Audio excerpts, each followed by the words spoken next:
안녕하세요. 여러분 배경기 목사입니다. 오늘 요한복음 5장 30절에서부터 36절 보겠습니다. 자, 오늘 우리가 보고 있는 부분이 굉장히 중요한 부분이라고 어저께 이야기 나눴죠. 예수님에 대해서 신성에 관련된 것, 하나님 아들이다.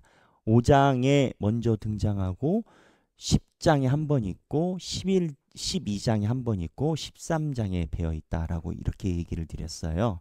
총 4개에 해당되는 플래시 예수 그리스도의 신성에 관련된 메시지가 요한복음에 배어 있는 부분입니다. 그 중에 우리가 5장에 중풍병자로 추정되는 그는 일어나기 어려웠었던 38년 된 중풍병자로 추정되는 사람 스토리 이후에 바로 이 메시지가 배어 있습니다. 우리가 지금 예수 그리스도의 신성에 관련된 스토리를 같이 묵상을 하고 있는 상황입니다. 그래서 조금 더 자세하게 예수님의 신성에 대해서 저희가 봐야 될 부분이 있어서 진도를 속도 조절을 하고 있습니다.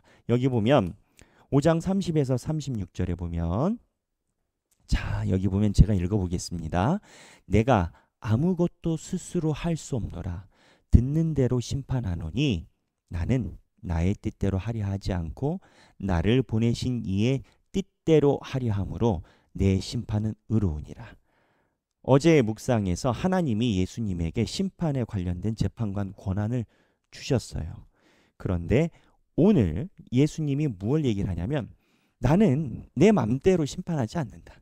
하나님이 원하시는 대로 한다라는 거예요. 그러니까 하나님의 생각과 예수님의 생각이 같다라는 거예요. 그래서 하나님이 예수를 믿게 한 것도 예수를 믿으면 하나님을 믿는 거라는 거예요. 근데 예수님이 여기서 얘기를 해요.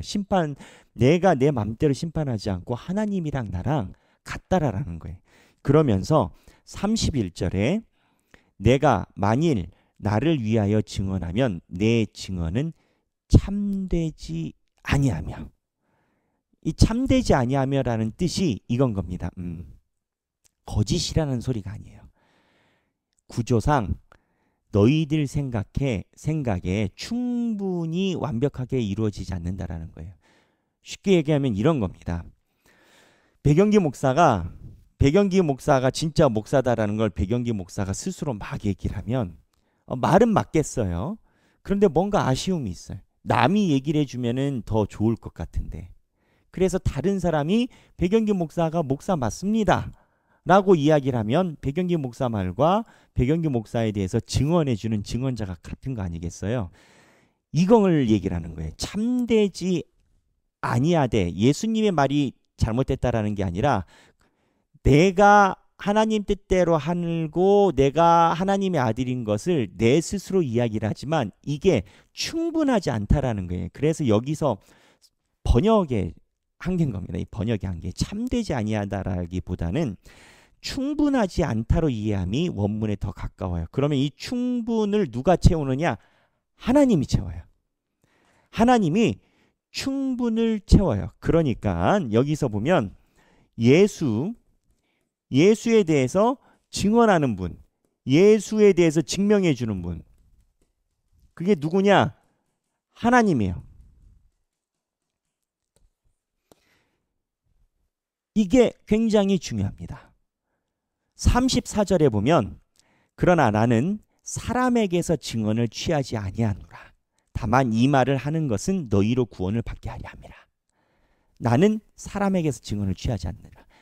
예수님의 생각의 방식인 겁니다. 자, 예수님의 생각의 방식을 우리가 관찰하는 거예요.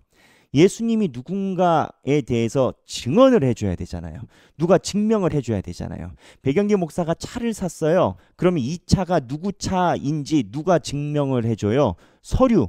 그 서류의 배경은 누구예요? 대한민국 정부 아니겠어요? 대한민국 정부가 배경기 목사의 차다라고 이거를 공증, 증명을 해주는 거 아니겠어요? 그렇잖아요.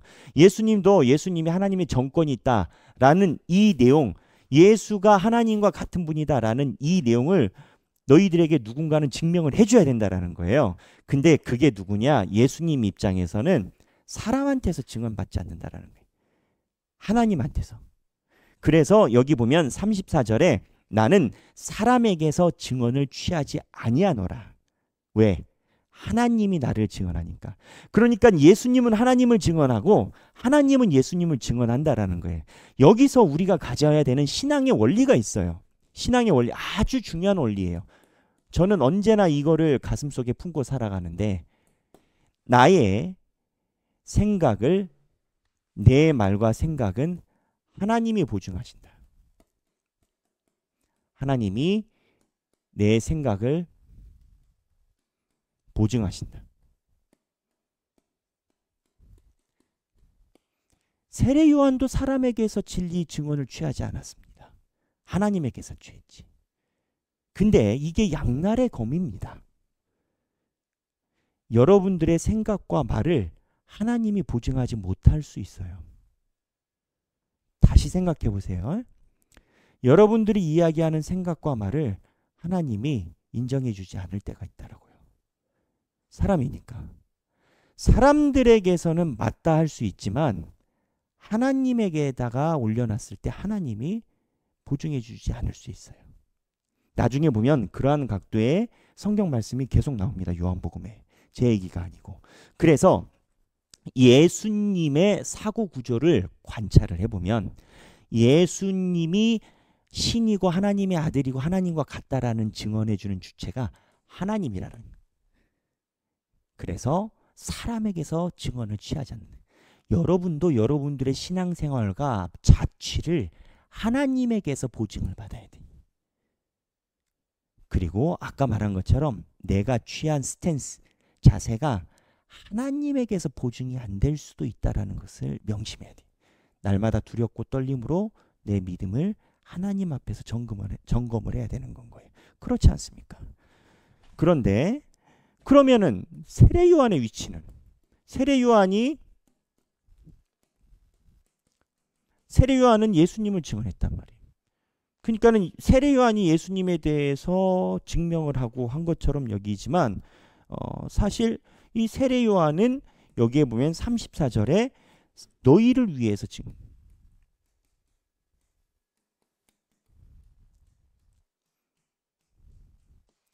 세례 요한이 나에 대해서 증언하는 줄 아느냐? 그게 아니다. 세례 요한은 너희를 돕고자 원해서 왔다라는 거예요.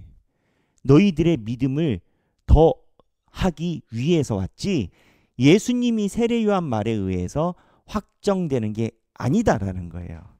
여기서 우리가 또 하나 알아야 되는 게 있습니다. 생각하기 두 번째.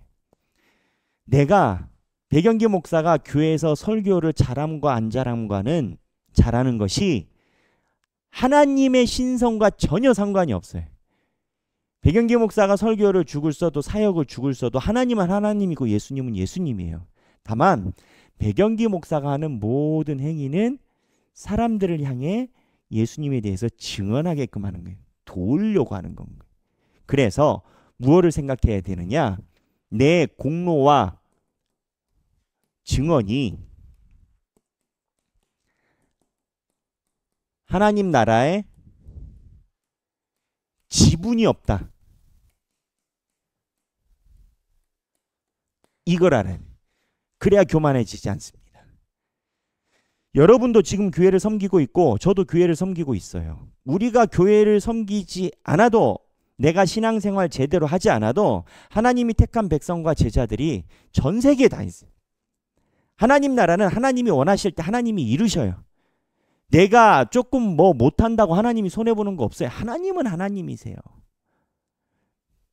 여러분과 제가 교회를 섬기고 나아가고 신앙생활함이 나와 여러분들의, 우리들을 위한 득이지 하나님 나라를 위한 득이 아닌 겁니다. 세례 요한은 너희를 위해서 있다라는 거예요.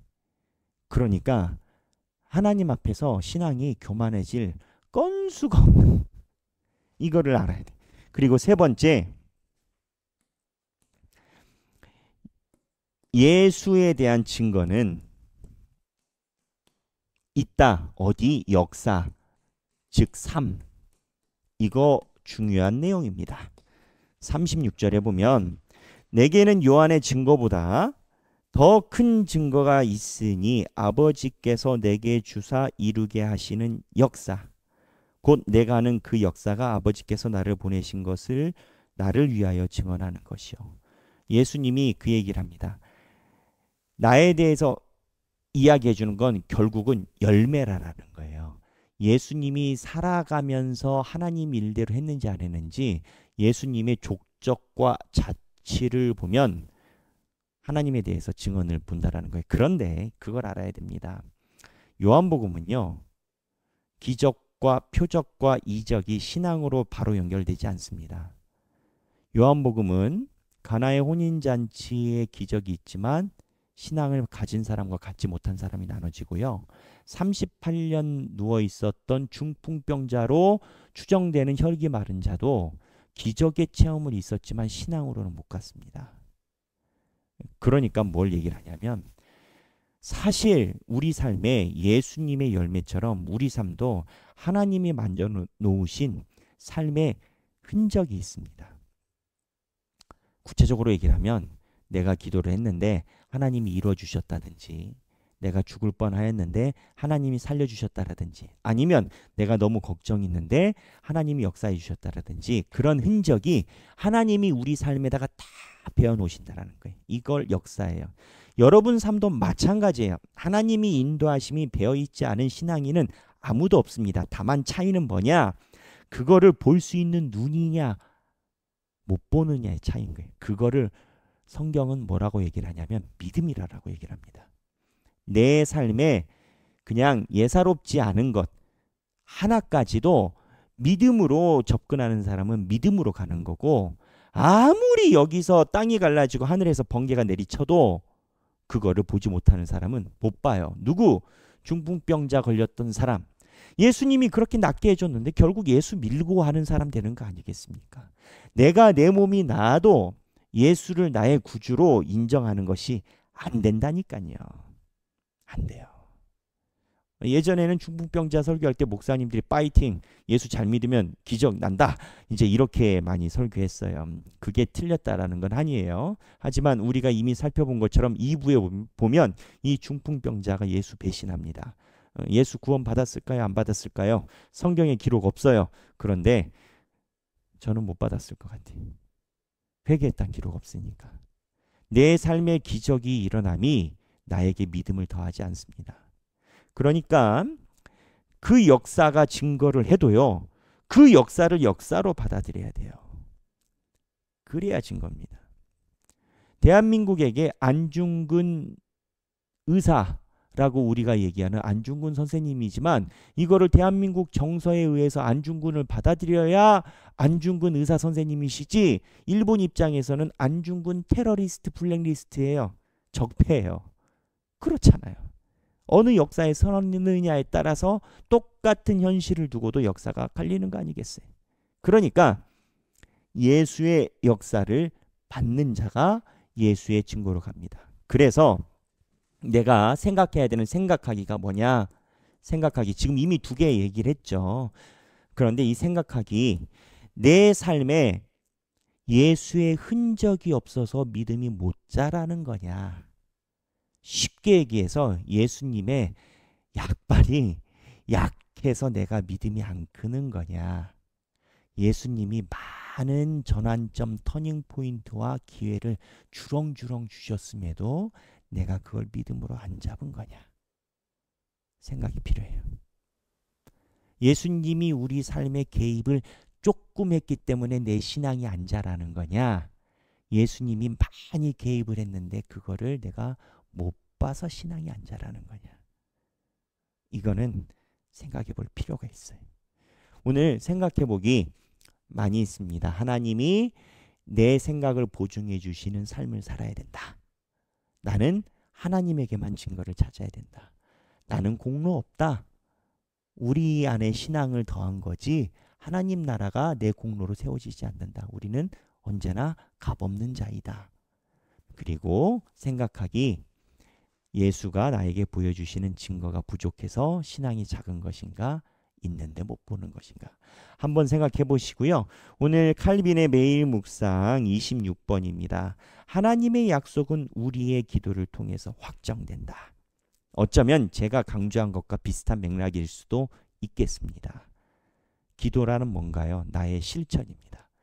기도의 자리로 자꾸 나와오라라고 하는 이유가 있습니다. 결국 기도의 자리로 나아온다라는 것 자체가 이미 거기에서 90% 이상이 하나님을 의지한다라는 명제가 성립되기 때문입니다.